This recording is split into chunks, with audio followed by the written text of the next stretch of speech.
Hi guys, and welcome back to SwitchUp. Today we're going to be reviewing the game Turok on Nintendo 64. Man, that actually genuinely got me on the Nintendo Switch. Thanks to the developers for the review copy, and also to all of you who comment down below. When I was a kid, to play music, I had these plastic little cuboids filled with plastic tape that had to go in my Sony Walkman. This then rolled the tapes when I pressed play, and magical sounds came out from the orange foamed headphones. The Walkman was awesome in 1989, not so much now. Actually, no, it's pretty awesome to be fair. Turok wasn't a game I particularly enjoyed on the N64. It had more distance fog than I'd ever seen, and after GoldenEye, nothing really seemed particularly exciting to me about it. How does Turok fare today then? Could this be a precursor to some N64 classics on Switch, or should this have stayed extinct? Let's find out.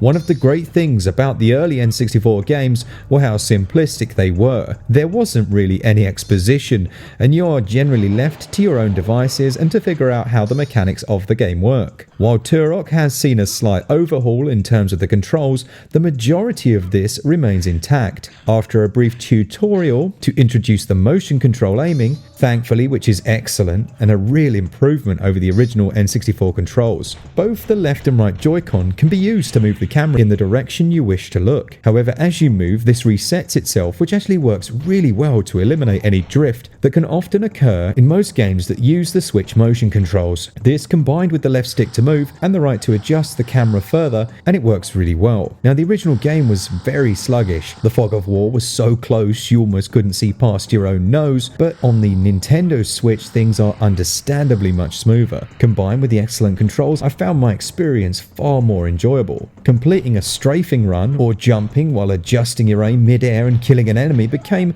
a very simple but more importantly enjoyable undertaking. This actually shows just how good a first-person shooter could be on the Nintendo Switch. As with all things, it isn't perfect, but the majority of its flaws existed in the original iteration. Now, I mentioned earlier how simplistic these games were, and the whole premise of them involves finding keys to unlock levels from the hub area. The whole experience runs at such breakneck speeds, it can feel more like a parkour simulator at times.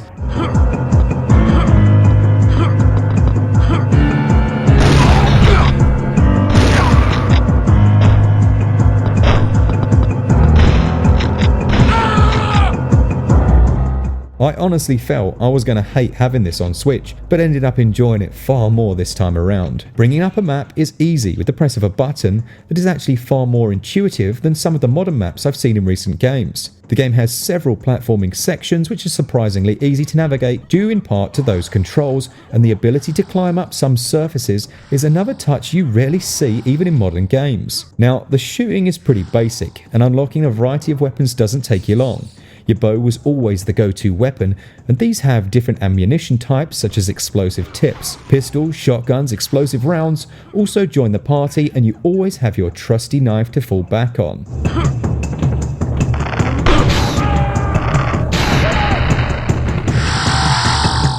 Enemies are on the charge towards you kamikaze style, whether they're human or dinosaur. There are the occasional boss fights, with some enemies requiring a touch more dexterity from the player. Throughout the entire game, as would now definitely be a meme, you collect shiny little trinkets which make a funny noise as you go over them. It's all very satisfying. What I enjoyed about the game, and it's typical of the era, are the number of easily missable hidden areas and extras.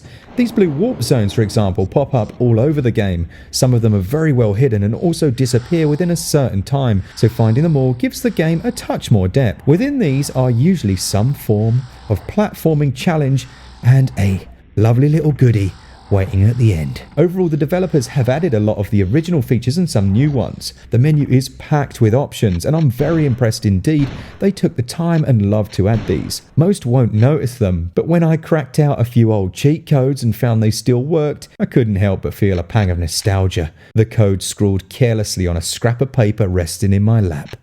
lovely. One issue I had with the game were the seemingly random respawns of enemies. Sometimes you'll go a few paces from a cleared area and it will refill, only for the next one to remain totally clear. Minor annoyances for sure, but definitely worth noting. Overall though, the controls are a super tight implementation and a very real surprise to me, as they make the game far more enjoyable than I remember. Controls score 18 out of 20 and the gameplay is the equivalent to a good action movie. Acting is shocking, tons of repetition, and the storyline a complete joke.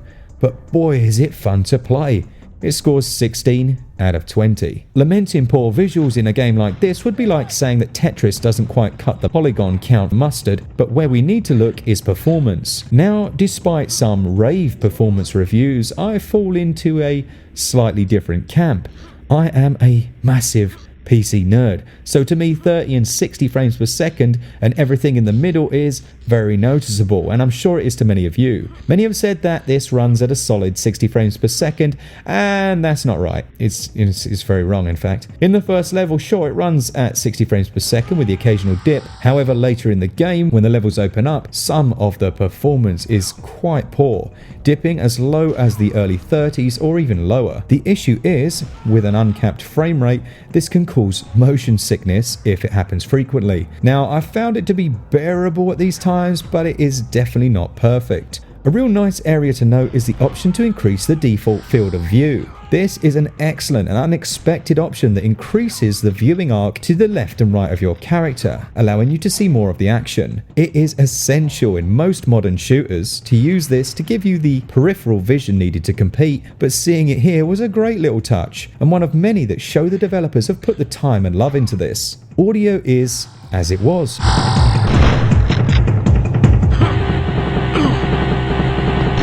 But the fidelity has definitely been boosted. Music pumps away in the background and a few new audio techniques seem, unless I'm mistaken, to have been added into this version, such as cave echoes and other things I'm certain my old Sound Blaster wouldn't have been able to handle. Either way, as a remake, it's very good. There is still a small touch of fog, but it's nothing compared to the blanket of the original. Overall visuals are classic, and by classic I mean they look pretty crap by today's standards, but they've added enough new to the game to warrant praise.